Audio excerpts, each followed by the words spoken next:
The gunshot that shattered the morning silence wasn't what made Clara Dawson's blood run cold. It was the sound of her fiancé's laughter that followed. She stood frozen on the porch of the Mercantile in Silver City, New Mexico, watching as Thomas Merrick fired 3 more rounds into the dirt near a Mexican boy's feet, making him dance and stumble in terror. It was July of 1878, and the summer heat already pressed down on the dusty streets like a heavy hand, but Clara felt ice spreading through her veins as she watched the man she was supposed to marry in 2 weeks torture a child for sport. "Thomas, stop it." She found her voice finally, rushing down the wooden steps, her skirts kicking up dust. "He's just a boy." Thomas turned toward her, and for a moment she didn't recognize the face she'd kissed goodbye just that morning. His blue eyes were wild, almost black in their fury, his handsome features twisted into something ugly and foreign. The boy scrambled away, disappearing between 2 buildings, and Thomas lowered his revolver slowly. "That little rat tried to steal from the store," Thomas said, his voice cold and flat. "He was looking at apples," Clara said, her heart hammering. "I was standing right there. He didn't take anything. You calling me a liar?" Thomas's voice dropped to a dangerous whisper, and he took a step toward her. Clara had never seen this side of him in the 8 months they'd been courting. He'd been charming, attentive, respectful. The son of the wealthiest ranch owner in the territory, educated back east, always perfectly mannered. But something in his eyes now made her take an instinctive step backward. "I'm just saying what I saw," she managed, trying to keep her voice steady. For a long moment, Thomas stared at her, and Clara could see the muscles working in his jaw. Then, like a curtain dropping, his expression shifted back to the pleasant smile she knew. "You're right, darling. I apologize. This heat must be getting to me. Perhaps I overreacted." He holstered his gun and offered her his arm as if nothing had happened. "Shall we continue our shopping?" Clara took his arm because half the town was watching, but her hands were shaking. That evening she couldn't stop thinking about what she'd witnessed. She sat in the small room behind her father's shop where they lived, supposedly mending a dress, but really just staring at the fabric in her lap. Her father had died 3 years ago, leaving her the Mercantile and enough debt to keep her working dawn to dusk just to stay afloat. Thomas had seemed like an answer to prayer, a good match who could provide security. But the memory of that wild look in his eyes haunted her. The next morning, Gideon Wells rode into town with a string of horses he'd broken for the army post.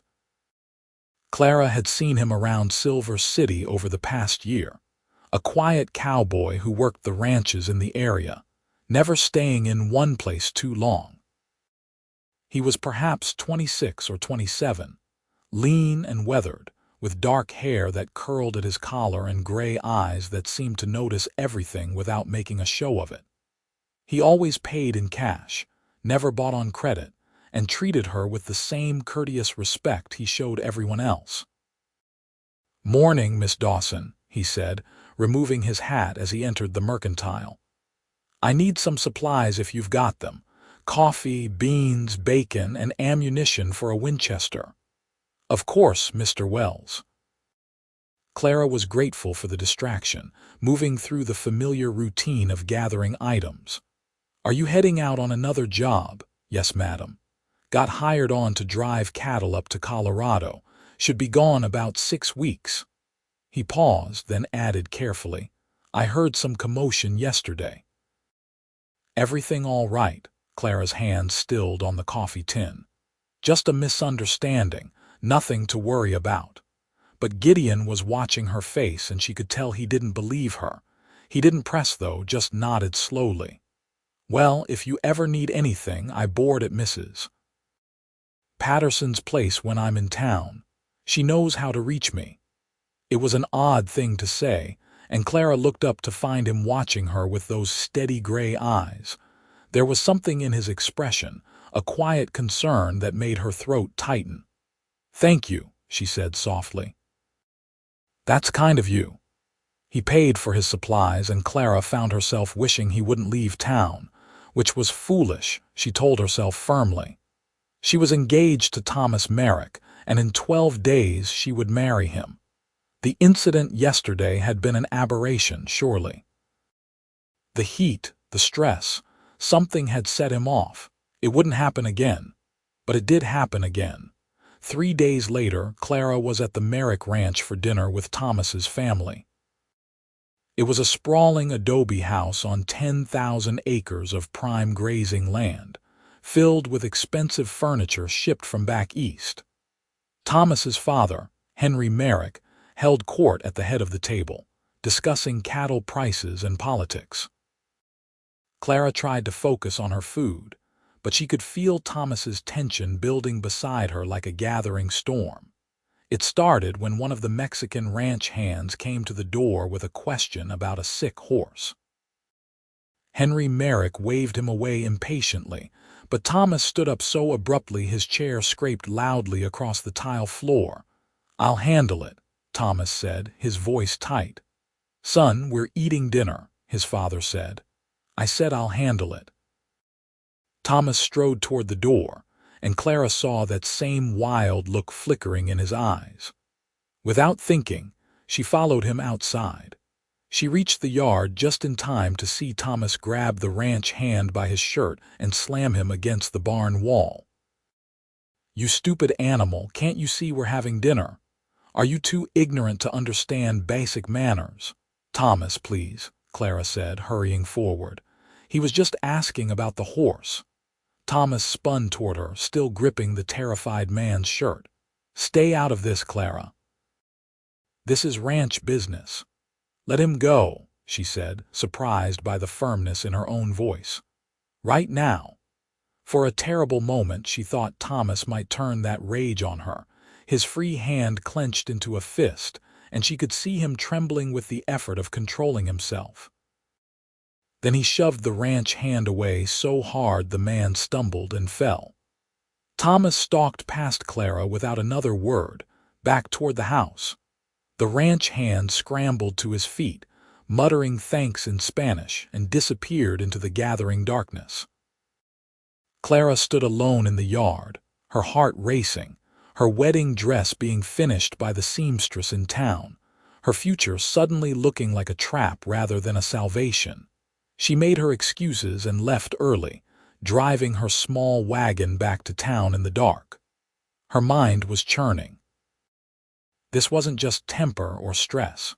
There was something wrong with Thomas, something violent and uncontrolled that lurked beneath his polished surface. But what could she do? Break the engagement days before the wedding? The scandal would ruin her reputation. And more practically, she needed the financial security this marriage would provide. Without it, she'd likely lose the mercantile within a year. She was so lost in thought that she didn't notice the wagon wheel hitting a rut until she heard the crack of breaking wood.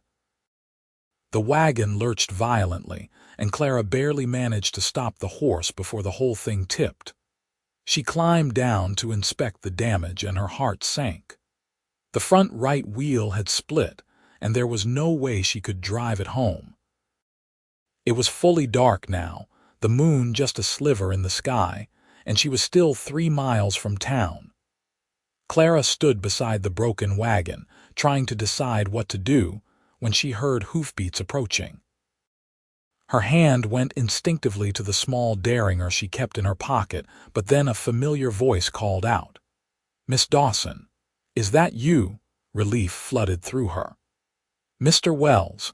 Gideon rode up on a rangy bay horse, and even in the darkness she could see the concern on his face. "What happened? Are you hurt?" "I'm fine. The wheel broke, that's all." She gestured helplessly at the wagon. "I was just trying to figure out how to get home." He dismounted and examined the wheel, then looked up at her. "This is going to need a wheelwright. It's not a quick fix. I can ride you back to town if you'd like, then come back for the wagon tomorrow." The idea of riding with him, of sitting that close, seemed improper. But it was dark, she was alone, and there really wasn't another option. "Thank you. I'd appreciate that." Gideon helped her onto his horse, then swung up behind her. Clara tried to hold herself stiffly, aware of every point where their bodies touched, but as they started moving, she had no choice but to lean back slightly against his chest. He held the reins loosely on either side of her, and she could feel the warmth of him in the cool night air. "Can I ask you something?" Gideon said after they'd ridden in silence for a while. His voice was quiet, almost hesitant. "And you can tell me it's none of my business, because it's not." "But are you safe, Miss Dawson?" Clara stiffened. "What do you mean?" "I mean Thomas Merrick."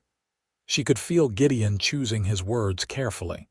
"I've seen him around town, seen how he treats people when he thinks nobody important is watching, and I've seen the look on your face the past few days. Like you're scared." Tears suddenly burned in Clara's eyes. "I don't know what to do," she whispered. "The wedding is in 9 days. Everything is arranged, and I need this marriage, Mr. Wells. Without it, I'll lose everything my father built." "Better to lose a store than lose your life," Gideon said quietly. "Or your spirit. I've known men like Thomas Merrick before. That kind of rage doesn't get better. It gets worse. And once you're his wife, he'll feel like he owns you. Then there'll be no one to stop him." Clara closed her eyes, letting the tears slide down her cheeks. "You're saying I should call off the wedding?" "I'm saying you cannot live with such a man." Gideon's voice was gentle but firm. "I know it seems impossible right now. But I've seen what happens to women who marry men with that kind of violence in them. It never ends well." They rode the rest of the way in silence, but Clara couldn't stop thinking about his words. When they reached town, Gideon helped her down in front of the mercantile and tipped his hat. "Thank you," Clara said, and she meant it for more than just the ride, for everything. "I'll fetch your wagon in the morning and bring it to the wheelwright," Gideon said. "And Miss Dawson, whatever you decide, you're stronger than you think. You'll survive this." He rode away into the darkness, and Clara stood watching until she couldn't see him anymore. Then she went inside and lay awake all night, staring at the ceiling, knowing in her heart that Gideon was right but terrified of what would happen if she actually broke her engagement. The next morning she was exhausted and distracted, barely able to focus on customers. Around noon, Thomas came into the store, and Clara's stomach clenched with anxiety. But he was smiling, carrying a bouquet of desert wildflowers, looking like the charming man she'd agreed to marry. "Darling, I owe you an apology," he said, handing her the flowers. "I've been under tremendous pressure with the ranch, and I've been taking it out on people who don't deserve it, especially you. Can you forgive me?" Clara looked at the flowers, at his handsome, earnest face, and felt a wave of confusion. Maybe she'd overreacted. Maybe it was just stress, like he said. Maybe everyone was entitled to a few bad moments. "Of course," she heard herself say. "Thank you for the flowers." Thomas's smile widened and he reached out to cup her cheek. His touch was gentle, affectionate. "I promise, once we're married and the stress of the wedding is over, things will be better. I'll be better. You won't regret marrying me, Clara." After he left, Clara put the flowers in water and tried to convince herself everything would be fine. But her hands were shaking, and she kept remembering the look on Gideon's face when he'd said those words. "You cannot live with such a man." That afternoon, Gideon brought her wagon to the wheelwright as promised. Clara saw him through the window and stepped outside to thank him. "It should be fixed by tomorrow," Gideon said. He looked tired, like he hadn't slept well either. The wheelwright said it was a clean break, easy to repair. "What do I owe you?" Clara asked. "For your trouble?" "Nothing." Gideon met her eyes. "Consider it a favor between friends. They barely knew each other, but somehow the word felt right. "Mr. Wells, can I ask you something? Why do you care? You don't really know me." Gideon was quiet for a moment, looking down at his hat in his hands. "My sister married a man like Thomas Merrick," he said finally, his voice low. "Back in Texas before the war. Everyone said what a good match it was. He was wealthy, well-connected, but he had that same rage in him. Started with the servants, then the animals. Then one day it was her." He looked up and Clara saw old pain in his eyes. "She died 3 years into the marriage, fell down the stairs, they said, but I knew. Everyone knew. They just didn't want to admit that a respectable man could do such a thing." "Oh, Gideon," Clara breathed, using his first name without thinking. "I'm so sorry, so am I, and I swore I'd never stand by and watch it happen again if I could help it." He put his hat back on. "That's why I care, Clara. Because I couldn't save my sister, but maybe I can help you see the truth before it's too late." After he left, Clara went back inside and closed the store early. She sat in the back room, thinking about everything that had happened, everything she'd seen and heard. Thomas's rage, Gideon's sister. The life that stretched ahead of her if she went through with this marriage. And she made a decision. It took her 2 more days to find the courage to act on it. Days in which Thomas came by the store twice, both times perfectly pleasant and attentive, making her doubt herself. But then she saw him in the street, saw the way he kicked a dog that got too close to his horse, saw that flash of violence in his eyes, and she knew Gideon had been right. On a hot afternoon 8 days before the wedding, Clara walked to the Merrick ranch. Her hands were sweating, her heart pounding so hard she felt dizzy, but she made herself keep going. Thomas was in the yard talking to some ranch hands when she arrived. "Clara, what a wonderful surprise." He dismissed the men and came toward her, smiling. "What brings you out here?" "I need to talk to you," Clara said, and her voice only shook a little. "Privately." They walked to the shade of the big cottonwood near the house, and Clara forced herself to look him in the eyes. "Thomas, I can't marry you. I'm calling off the wedding." The smile dropped from his face like a stone. "What? I've thought about it very carefully, and I don't think we're suited to each other." She'd practiced this speech a dozen times. "I'm sorry for the inconvenience and embarrassment this will cause, but I can't go through with it." For a moment, Thomas just stared at her, and Clara saw his face cycling through emotions, confusion, disbelief, anger. Then his hand shot out and grabbed her wrist, squeezing hard enough to hurt. "You can't be serious," he said, and his voice had gone cold and flat. "The wedding is in 8 days. Everything is arranged. Everyone is invited." "Let go of me," Clara said, trying to pull away. But his grip tightened, and she saw that wildness flooding into his eyes. "No woman makes a fool out of me," Thomas said, pulling her closer. "You think you can just walk away? After all I've done for you. After I lowered myself to marry a shopkeeper's daughter." "Thomas, you're hurting me," Clara said, real fear spiking through her now. "I'll show you hurt," he snarled and drew back his free hand. "I wouldn't do that if I were you." The voice came from behind them, calm and level. Thomas spun around, dragging Clara with him.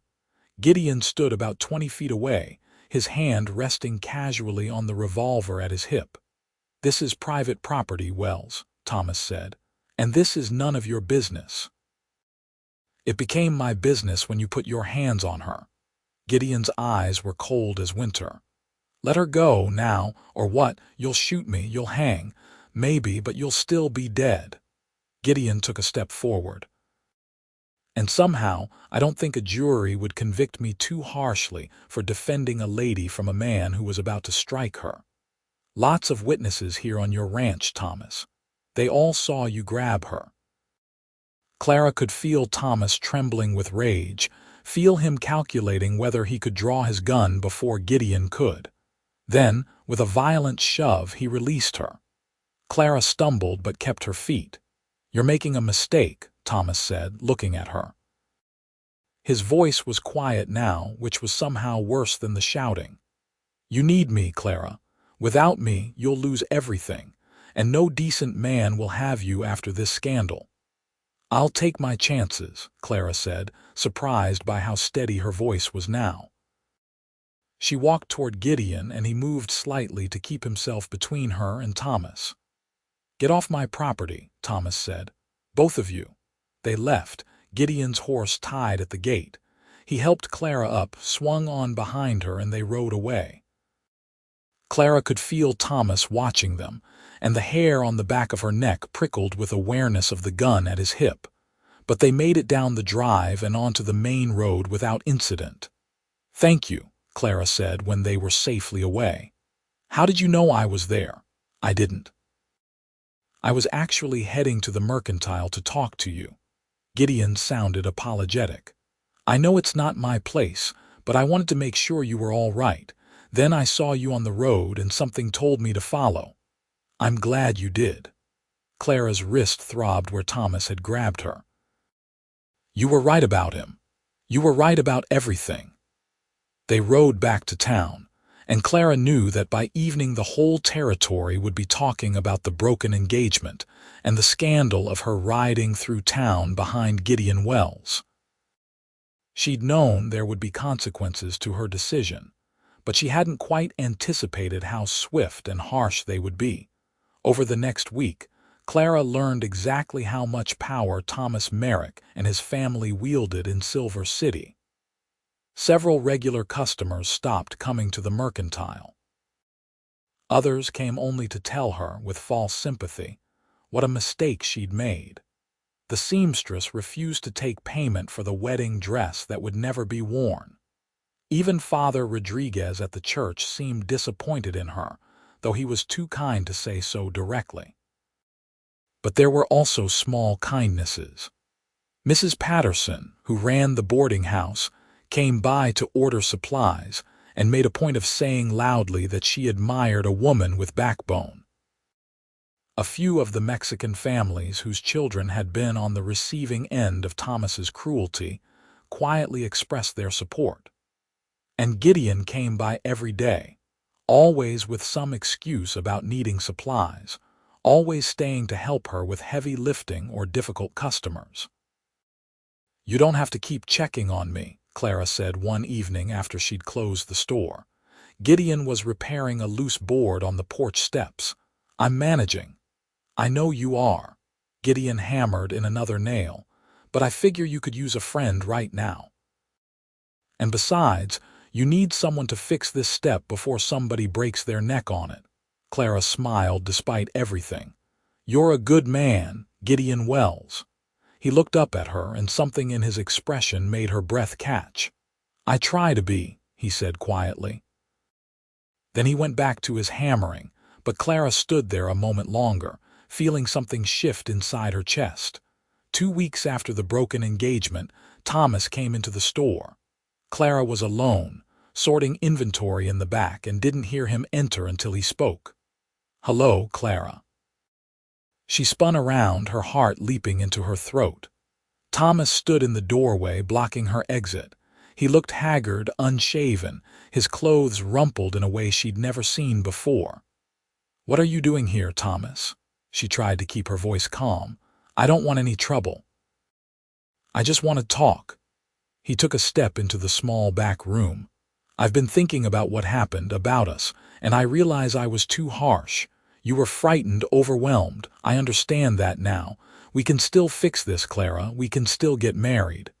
"No, we can't." Clara edged sideways, trying to get around him. "I've made my decision. Please leave." "You're being irrational." Thomas's voice rose slightly. "Look at what's happened to you. Your business is failing. People are talking about you. You need me." "I don't need anyone who treats me the way you do." Clara made it to the doorway, but Thomas grabbed her arm. His grip was bruising, desperate. "You're mine," he said, and there was that wildness in his eyes again. "I chose you. I won't let some broken-down cowboy take what belongs to me." "I don't belong to anyone," Clara said, trying to wrench free. But Thomas was stronger, and she felt real panic beginning to flood through her. Then she heard the front door of the shop open and Gideon's voice calling out. "Clara, You here. Back here, she managed to call out, and Thomas's grip loosened slightly in surprise. Gideon appeared in the doorway, and his expression went hard when he saw Thomas holding Clara's arm. I thought I made myself clear at your ranch, Merrick. Let her go. You have no authority over me, Wells, Thomas said, but he released Clara's arm. Maybe not. But the sheriff does, and he's right outside. I brought him with me because I had a feeling you might try something like this. Gideon moved to stand beside Clara. Sheriff Martin, could you come in here? The sheriff appeared, a grizzled man in his 50s who'd kept the peace in Silver City for 20 years. He took in the scene with shrewd eyes. Now, Mr. Merrick, the sheriff said mildly, I think it's time for you to go home. The young lady has made it clear she doesn't want your company. Thomas looked between the three of them, his face flushing dark red. This is absurd. I'm not some common criminal. Nobody said you were, Sheriff Martin replied. But if I hear you've been bothering Miss Dawson again, we're going to have a different kind of conversation. The kind that happens in my office with the door locked. You understand me? For a long moment, Thomas just stared at them, and Clara could see him vibrating with suppressed rage. Then he turned on his heel and stalked out of the store. They heard his horse gallop away a moment later. Thank you, Sheriff, Clara said, her voice shaking now that the danger had passed. Thank Mr. Wells here. He's the one who came and got me, said he was worried about you. The sheriff tipped his hat. I'll keep an eye on things, Miss Dawson. You have any more trouble with Merrick, you come straight to me. After the sheriff left, Clara sagged against the counter, her legs suddenly weak. Gideon steadied her with a gentle hand on her elbow. Are you all right? His voice was full of concern.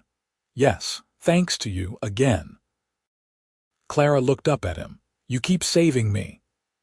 I keep hoping you won't need saving any more, Gideon said with a slight smile. Then his expression grew serious. Clara, I think you should close up the store for a while, get out of town until Thomas calms down. He's not thinking straight right now, and that makes him dangerous. I can't just close the store. This is my livelihood. What good is a livelihood if you're not alive to enjoy it? Gideon's gray eyes were intense. I have a friend who runs a ranch up near Santa Fe. He needs someone to manage his books, handle supplies. I could take you there, make sure you're safe. You could stay until this blows over. Clara wanted to refuse on principle, to stand her ground and not let Thomas drive her away. But she also wasn't a fool. She'd seen the look in Thomas's eyes, heard the possessive fury in his voice. He wasn't going to let this go easily. All right, she said finally. I'll close the store for a month, maybe 2, and I'll go to Santa Fe. We'll leave tomorrow morning, Gideon said, early before most people are up. Pack light, just what you need. I'll handle everything else. That night, Clara packed her belongings and wrote a note for Mrs. Patterson, asking her to keep an eye on the store. She didn't sleep much, listening to every sound outside, half expecting Thomas to come crashing through her door. But the night passed quietly, and when the first gray light of dawn touched her window, she heard the soft sound of hooves in the street outside. Gideon was waiting with 2 horses and a pack mule. He helped Clara secure her bags, and they rode out of Silver City as the town was waking up, heading north toward Santa Fe. The summer morning was cool and clear, and despite everything, Clara felt something lifting in her chest. Freedom, maybe, or hope. They rode mostly in silence that first day, covering ground steadily. Gideon was an easy companion, never pushing conversation but comfortable with quiet. They stopped at midday to rest the horses and eat some bread and cheese Clara had packed. Can I ask you something? Clara said, watching Gideon check the horses' hooves. Why did you really follow me that day I went to break off the engagement?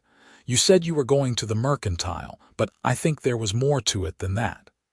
Gideon was quiet for a moment, running his hand along his horse's leg.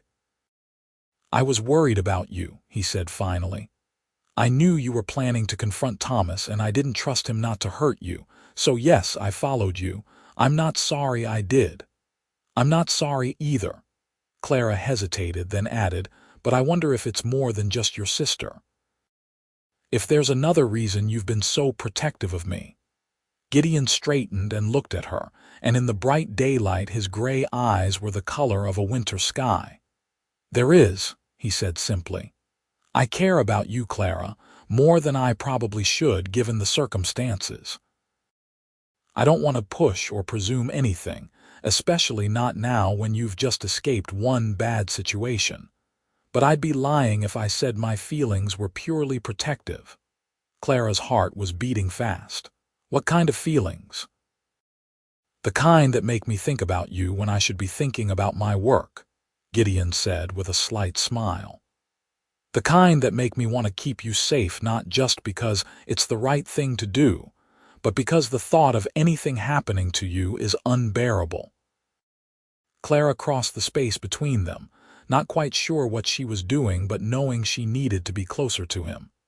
"I care about you too," she said. "I have for a while, actually.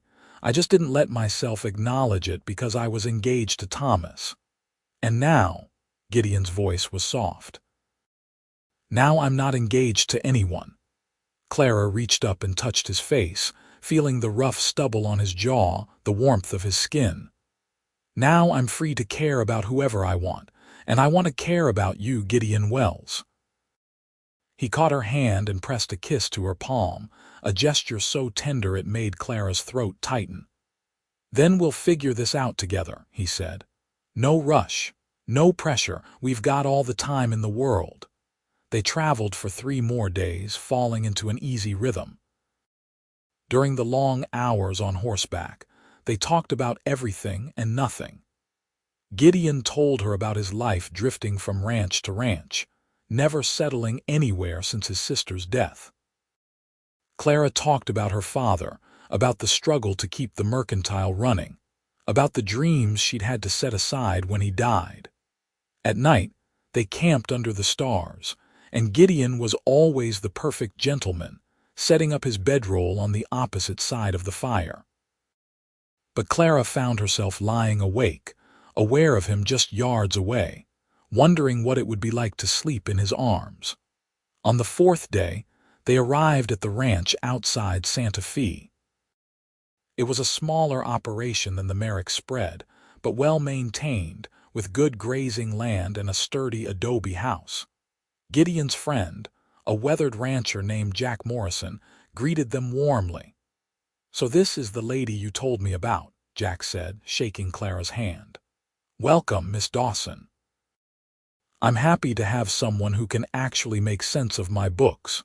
My late wife used to handle all that, and since she passed, I've been making a mess of it."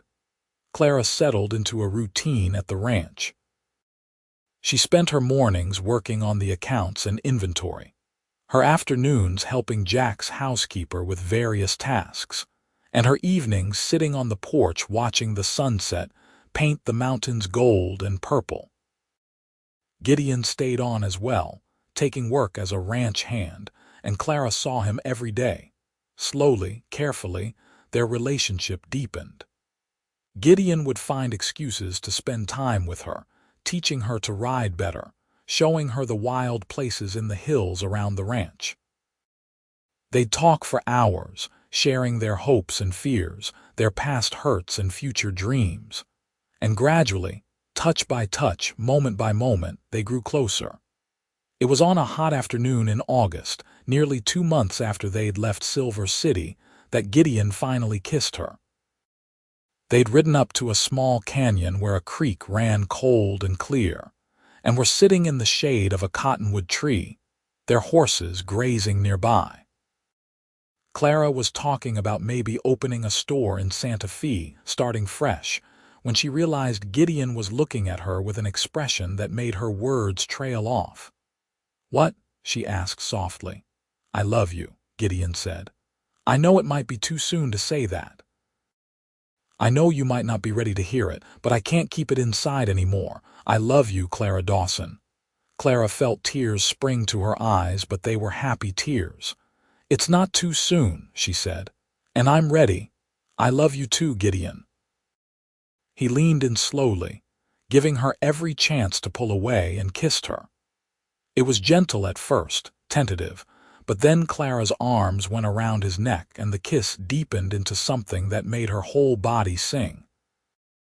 When they finally pulled apart, both breathing hard, Gideon rested his forehead against hers. "Marry me," he whispered. "I know I don't have much to offer. No land, no fortune. Just a cowboy who loves you more than anything in this world. But if you'll have me, I swear I'll spend every day of my life making you happy." "Yes," Clara said without hesitation. "Yes, I'll marry you." They were married 3 weeks later in the small church in Santa Fe with Jack Morrison and his housekeeper as witnesses. It was nothing like the elaborate wedding Clara had planned with Thomas. There was no fancy dress, no huge guest list, no expensive reception. Just two people who loved each other, promising to build a life together. That night, in the small cabin Jack had offered them on the ranch, Gideon carried Clara over the threshold and set her down gently. "Are you happy?" he asked, searching her face. "I'm happier than I ever thought possible," Clara said honestly. "When I broke off my engagement to Thomas, I thought I was giving up security, stability, everything. But I gained so much more. I gained freedom, and I gained you." Gideon kissed her again, slow and deep, and Clara felt desire unfurl inside her like a flower opening to the sun. They made love that night with a tenderness that brought tears to her eyes, Gideon gentle and patient, making sure she felt safe and cherished. Afterward, lying in his arms in the darkness, Clara thought about how different this was from what her wedding night with Thomas would have been. She shuddered at the thought, and Gideon's arms tightened around her.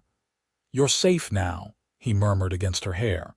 "I've got you, always."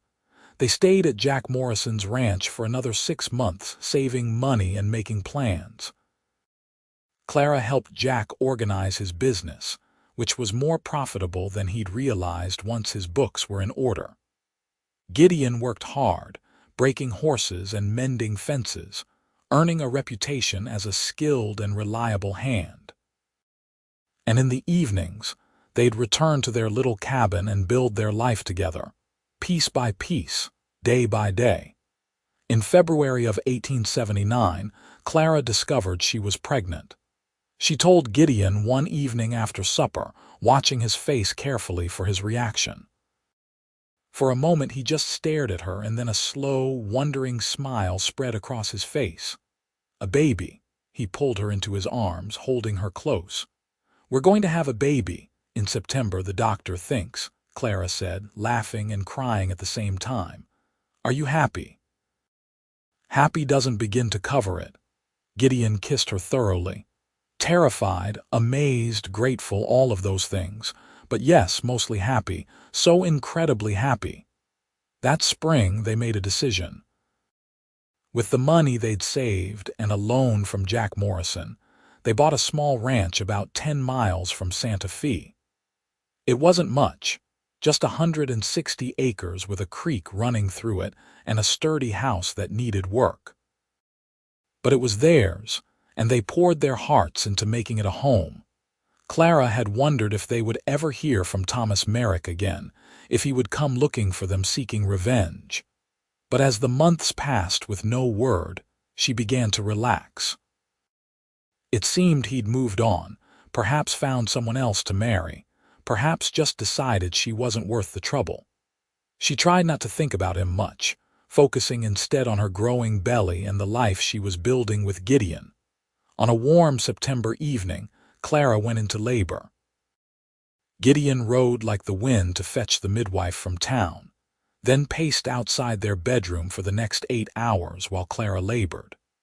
When he finally heard the thin wail of a newborn, he burst through the door to find Clara exhausted but smiling, holding a tiny baby wrapped in a blanket. "It's a boy," she said softly. "We have a son, Gideon." Gideon approached slowly, almost reverently, and looked down at the baby, his son, his child. Tears streamed down his face as he reached out to touch the tiny hand. "What should we name him?" Clara asked. "What about Samuel?" Gideon suggested. "After your father." Clara smiled through her own tears. "Samuel Wells. It's perfect." The years that followed were good ones, the kind Clara had never quite believed were possible for her. Their ranch grew slowly but steadily. Gideon proved to have a gift for breeding horses, and soon they had a reputation for quality stock. Clara managed the business side, her mercantile experience serving her well. They worked hard, but they worked together, partners in every sense of the word. Samuel was followed by a daughter, Grace, born in 1881, and then another son, Henry, in 1883. The house rang with children's laughter and the chaos of family life. Gideon was a wonderful father, patient and playful, teaching his children to ride almost before they could walk. Clara watched him with their children, and sometimes marveled at how different her life had turned out from what she'd planned.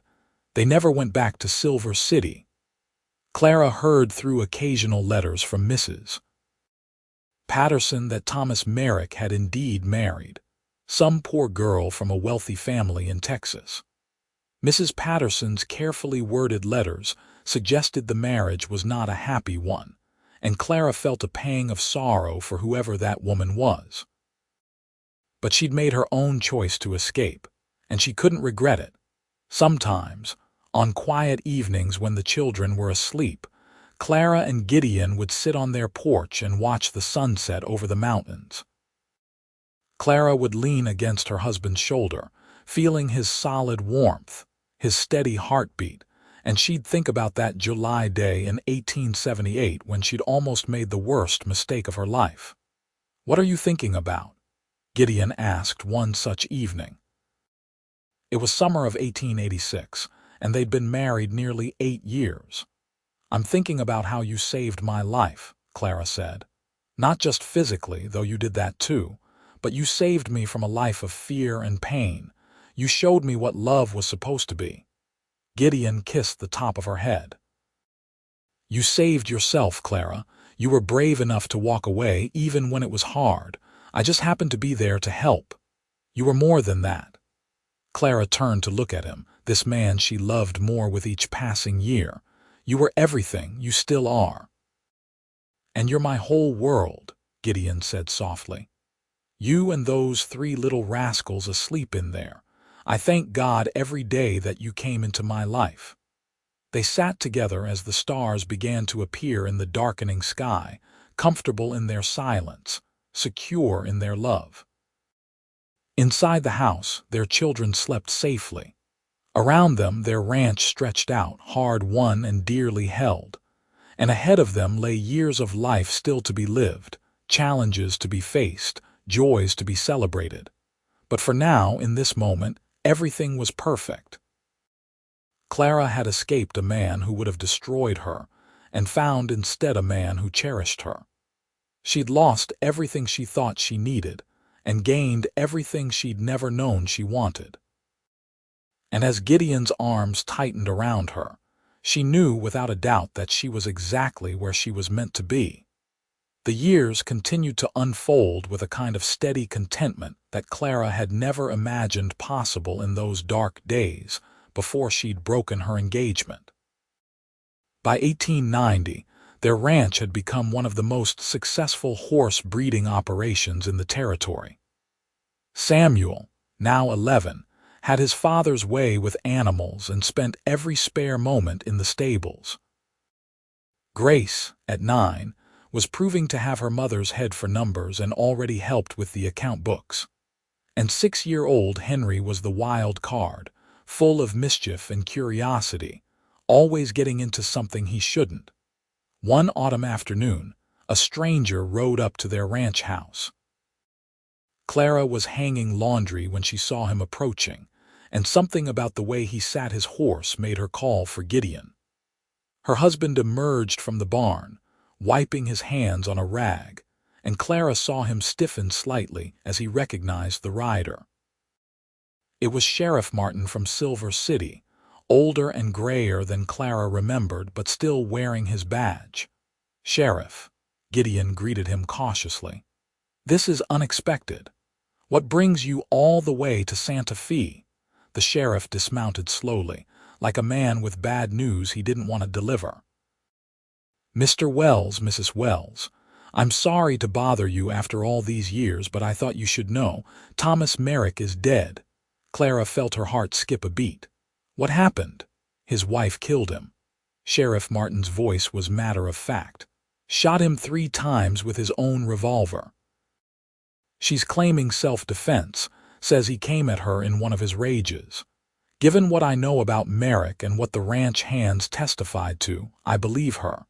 The judge will likely agree." Clara sank down onto the porch steps, feeling shaky. It was the ending she'd always feared for herself, the one she'd escaped. The poor woman.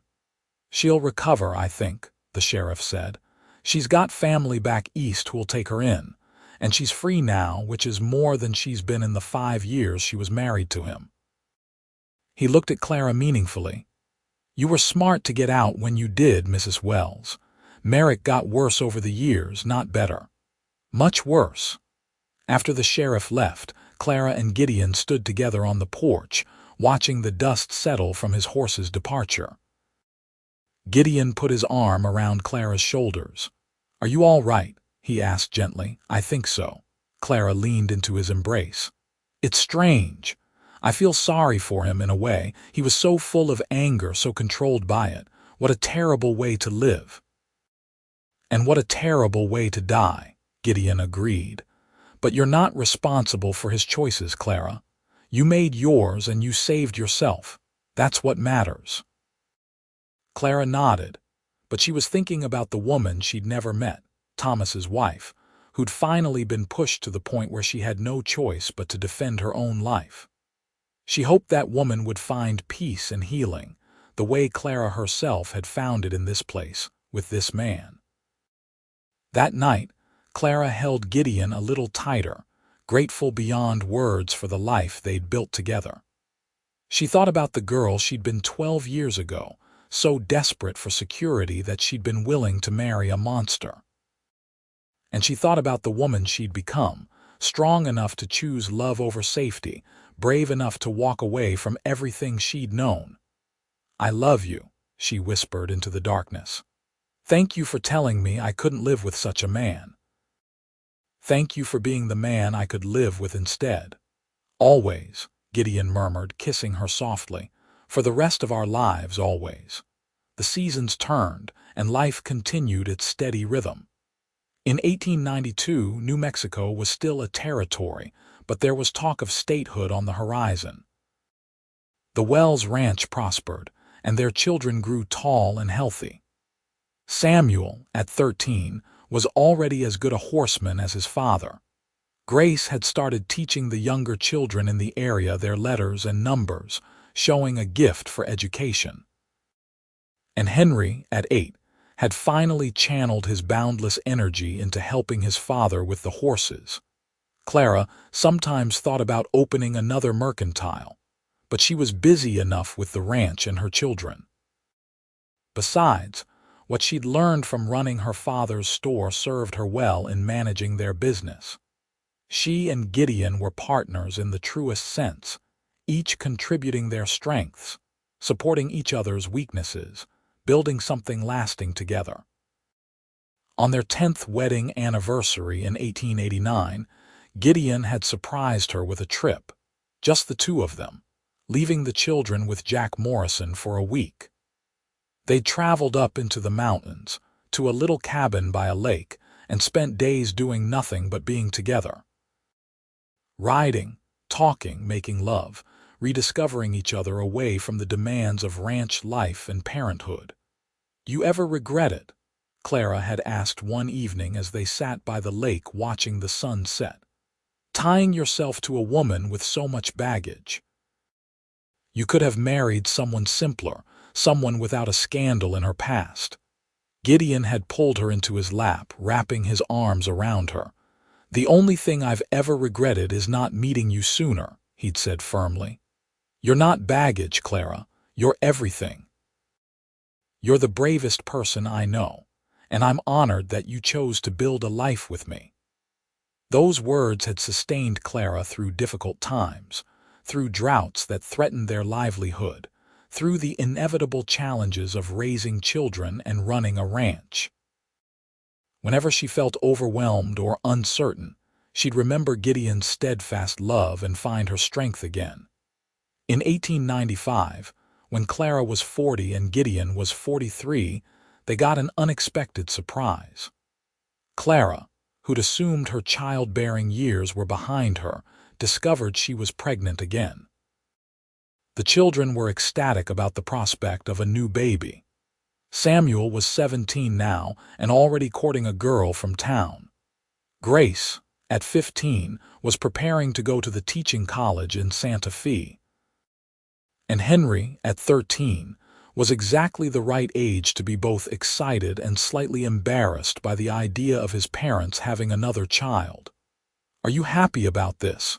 Clara asked Gideon one night, her hand resting on her still flat belly. "I know we weren't planning on more children." "Are you joking?" Gideon pulled her close. "Every child we have is a gift. This one's just an unexpected blessing, that's all. Besides, the house will feel empty when Samuel and Grace are gone. It'll be nice to have little feet running around again." Their daughter, Rose, was born in March of 1896 on a day when the desert was blooming with wildflowers. She was a tiny thing, much smaller than her siblings had been, and for a terrifying few days after the birth, Clara developed a fever that had Gideon frantic with worry. But she pulled through, and as she recovered with Rose nursing at her breast and Gideon hovering protectively nearby, Clara felt overwhelmingly grateful for her life. Samuel married his sweetheart in 1897 and took over managing a section of the ranch, building a house for his new bride just over the hill from his parents. Grace went off to teaching college and sent home letters full of excitement about her studies. Henry, at 15, was becoming a fine horseman and was already talking about expanding their breeding program. And baby Rose grew into a bright, curious toddler who had all of them wrapped around her tiny finger. On a warm evening in June of 1899, as the new century approached, the whole family gathered at the main ranch house for supper. Samuel and his pregnant wife, Grace home from college for the summer, Henry's son bronzed and lean from working outside, and little Rose chattering away at 3 years old. Clara looked around the table at all these people she loved, at this family she and Gideon had created together, and felt her heart swell with happiness. After supper, when the children had scattered to their various activities and Rose was tucked into bed, Clara and Gideon retreated to their favorite spot on the porch. They sat together in the old rocking chair Gideon had built, Clara nestled against his chest, his arms wrapped around her waist. "Do you remember the first time we sat like this?" Gideon asked, his voice rumbling in his chest. "After I brought you here from Silver City." "I remember being terrified and trying not to show it," Clara said. "Terrified of Thomas coming after me, terrified of what I'd done, terrified of losing the mercantile, terrified of my feelings for you. And now I'm not terrified of anything," Clara said, tilting her head back to look at him. "Because I know that whatever comes, we'll face it together." "You taught me that, Gideon. You taught me what it means to be truly loved and truly safe." Gideon kissed her softly, lingeringly, the way he still did after 20 years together. "You know what I think about sometimes," he said when they finally parted. "I think about that day I walked into your mercantile and told you that you couldn't live with such a man, and I thank God you listened." "I thank God you cared enough to say it," Clara replied. "You saved my life that day. You gave me a future I never could have imagined." They sat in comfortable silence, watching the stars emerge one by one in the darkening sky. Around them, their ranch settled into evening quiet, the horses nickering softly in the corral, a coyote calling somewhere in the distance. Inside the house, their children and grandchild to be represented a legacy of love and courage, of choosing right over easy, of building something beautiful from broken pieces. Clara thought about the young woman she'd been, so desperate and afraid, willing to settle for a life that would have destroyed her. And she marveled at the woman she'd become, strong and confident and deeply loved. All because one cowboy had cared enough to speak the truth, and she'd been brave enough to listen. "I love you," she whispered, as she had whispered 1,000 times before and would whisper 1,000 times again. "Thank you for my life, Gideon Wells." "Thank you for sharing it with me," Gideon replied, holding her close as the night deepened around them.